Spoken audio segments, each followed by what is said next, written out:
welcome back to another video. Now today, first of all, as it's 2014 we finally made it. I didn't have any doubt that we wouldn't make it, but now we're here. I wanted to quickly reflect back on 2013, because 2013, at least for me on YouTube, was an absolutely amazing year. For everyone who's watched my videos, taken any interest in my videos or my channel, then you're incredible. You've helped me out so much more than you can probably believe. But 2013, for those who don't know, I started my custom class series all the way back in January 2013, which sounds quite incredible. Now in 2014, nearly 30 odd episodes later, still doing it. I didn't actually think I'd be doing it this long, but I do want to continue it as long as possible, and I will have a video custom class episode out ASAP. Maybe not on a Friday, but it'll be out quite soon. But today, the majority of this video is going to be about Operation Metro, because Operation Metro 2014 I do want to talk about because I find it quite significant. Now, what they've done and what the idea of them doing is they've taken Operation Metro from Battlefield 3 and put it into Battlefield 4, with Battlefield 4's kind of flavouring of Levolution. Now, in some ways, yes, it's worked, and in some ways it hasn't, so I'll try and explain this. So, first of all, if we start at the A flag, now you move in, usually most people rush towards B flag. That's usually the idea, to try and cap it, and then they wait at the further stairs by the metal detectors, or go straight forwards to the front line stairs.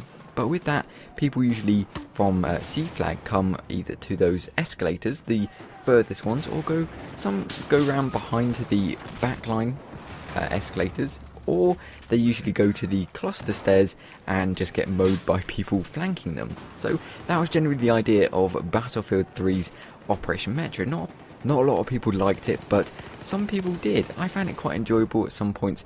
Sometimes just to play Conquest on Metro, usually I couldn't stand maybe more than an hour of Metro. Now, in Battlefield 4's Operation Metro, what DICE have tried to do to counter people waiting at either set of stairs, or generally just wait anywhere in Metro, is they've put these wooden beams. Now, if you put a few rounds into these wooden structures, they'll bring down the entire part of the ceiling that it's holding up.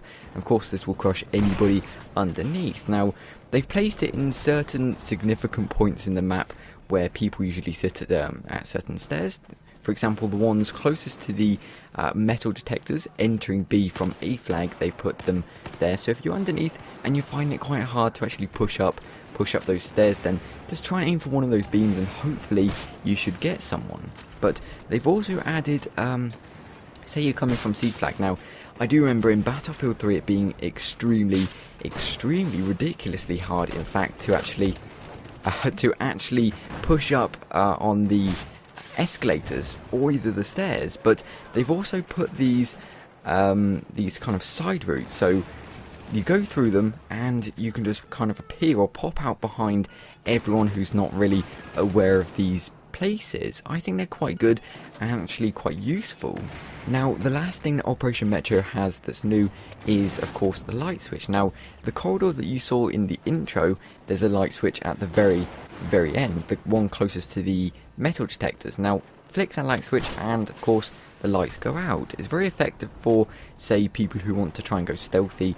But really, in Operation Metro, if you're trying to go stealthy, then really you're taking the wrong approach to it. But you can flick the light off and just have a flashlight. That's generally where tactical lights or flashlights, lights in general, whether they're incendiary grenades or attached to your weapon, become very useful. So I do like that, and I think that's quite a nice addition to Metro. But the problem I have is they've tried to separate people, spread people out a bit more.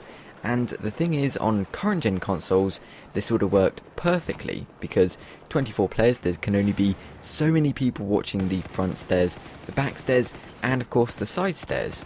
Okay, then you've added the side routes, the flanking routes, which allow the enemy to get around and just kind of go around behind people and actually try and progress forwards. That's good. That would have worked with 24 players, because not everyone or hardly anyone can actually be watching that. But now it's been bumped up to 64 players. You have even more people watching each set of stairs. So you've got a ton of people watching the front, a ton of people watching the back, of course a few people watching the side stairs, because I think a lot of people have learnt not really to go up there after being flanked about 1,000 times, and then of course you got the rest watching the flanking route, so really it hasn't actually changed that much. With that said though, I do like Operation Metro in its new light in Battlefield 4. I think they've changed a lot that makes it a lot better, just not enough to make it any more different from Battlefield 3's Metro. But of course there's always part of me that says I wish they'd added Levolution into Metro a bit more than they had done, because I think there's a lot of possibilities of what they could have done instead of what they had done. What they have done is they've included these wooden beams that bring down part of the ceiling. What they could have done is bring whole pillars down, bring huge parts of the ceiling down, maybe bring floors down so you can bring holes into the floor, like for example on Siege of Shanghai, when you can bring this huge pillar down that basically collapses the road, and then you've got this ramp which you can go up from one level to another. Maybe they could have done that in Operation Metro. I wish they had done. But nonetheless, I do hope you enjoyed the video. Thank you very much for watching, and as always, until next time.